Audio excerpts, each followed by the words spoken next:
welcome back to another video, everybody. We are living in some crazy times. A pandemic has spread throughout the world and everything is going crazy and shutting down. Hopefully you all are staying safe. Just recently here in Illinois, in the United States, everything, all the restaurants, the bars, have shut down. It hasn't gotten quite as crazy here in the US as it has in some other countries. I definitely feel bad for anyone in Spain or Italy or in China. It's definitely pretty surreal. Even one of my good friends has gotten, I can't say the word because I've heard that it demonetizes you. He's gotten the virus and yeah, it's pretty crazy. But rest assured, as long as all the stores that I get my materials from don't close or the United States doesn't go into a forced quarantine, I will continue to make videos. The nice thing about my job is that I'm not in contact with very many people, so I shouldn't get sick.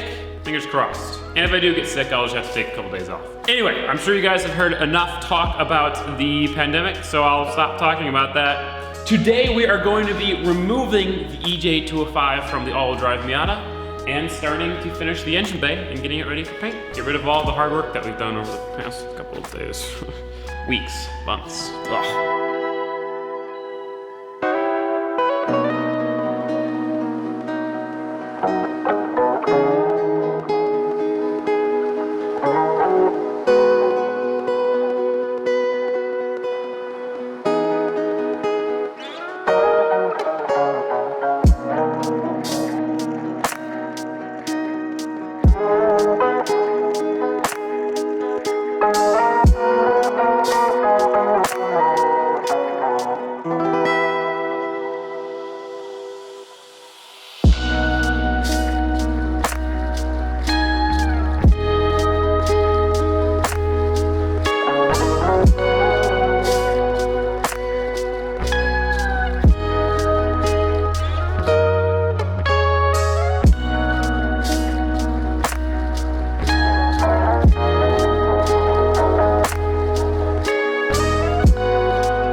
That was a huge success. As you can tell, the engine and the entire drivetrain and literally everything is out of the Rally MIATA engine bay.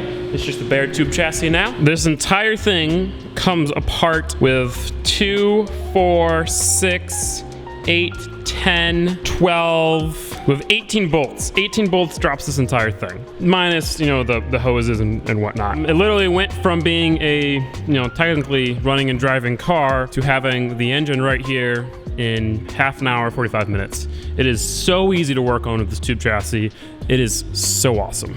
And yeah, as you can tell, this is all bare, so we can get ready to make a wheel well, essentially. A lot of you guys pointed out that with a tube chassis, the moment we go off-road, we're gonna get water and mud all over the engine, which isn't a huge deal, but if we get enough water and mud, then it could get into electronics, it could get into the engine, and it could damage stuff. So we are going to make a somewhat legit fender liner that separates the inside of the tube chassis from the outside so the wheels won't fling up mud all over the engine. It's not going to be the most incredible thing. I just kind of want to get it done quickly and, you know, I want it to serve its purpose, but it doesn't have to look amazing. So it's just going to be a sheet of metal that blocks that off, sheet of metal that blocks this off on both sides. I'm going to run to Menards, get some food, hopefully not get the virus, and get some metal.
And with that, ladies and gentlemen, the engine bay is finished. 100%. This tube chassis, everything firewall up is done. I'm really happy with the way the fender liners turned out. The way we welded them in makes it so you can still see all the tubes, and yet it will keep a lot of water out. Is it gonna be perfect? No, but it will keep the water off the engine. You know, there's that gap in the back where water will be able to get into the engine bay, but the engine's so far forward that none of it will get on the engine. The engine, the fuse box, it is all protected from moisture and from mud. So that's the important part. Hopefully it doesn't seem like this video is lacking too much on content. I'm trying to make more videos more frequently, because the past month I've made like a video once or twice a week, which is, it's lacking. So in order to do that, I'm just taking a little bit of content out of each video just to make them a little bit easier to make. You know, normally it takes me good 3 days to make a video, so. But hopefully y'all don't mind. In the next video, we are gonna go ahead, get rid of all the rust on the front of the wheel well, and undercoat the entire wheel well. So the backside of what we just installed, all the tubes of the backside, all of that, we'll be putting that Duraback bed liner stuff on, and then we will be painting the engine bay with the white Duraback. Yes, we're doing white. So all of what you'll see from up here will be white, and then everything from underneath will be that nice black texture. It's gonna look incredible. It's gonna be so cool. I'm really excited to see all this finally finished. It's been bare metal for a while. But of course, if you guys wanna see that video right now, and other bonus content, you can go head over to Patreon and become a patron. All the support on there goes directly back into the builds, into the shop, and I very much appreciate it. Well, that's it. Stay safe, y'all. Hopefully you did enjoy this video. If you did, give it a like. If you didn't, give it a dislike. If you're new to the channel, please consider subscribing. Otherwise, I'll see you next time. Peace out and goodbye.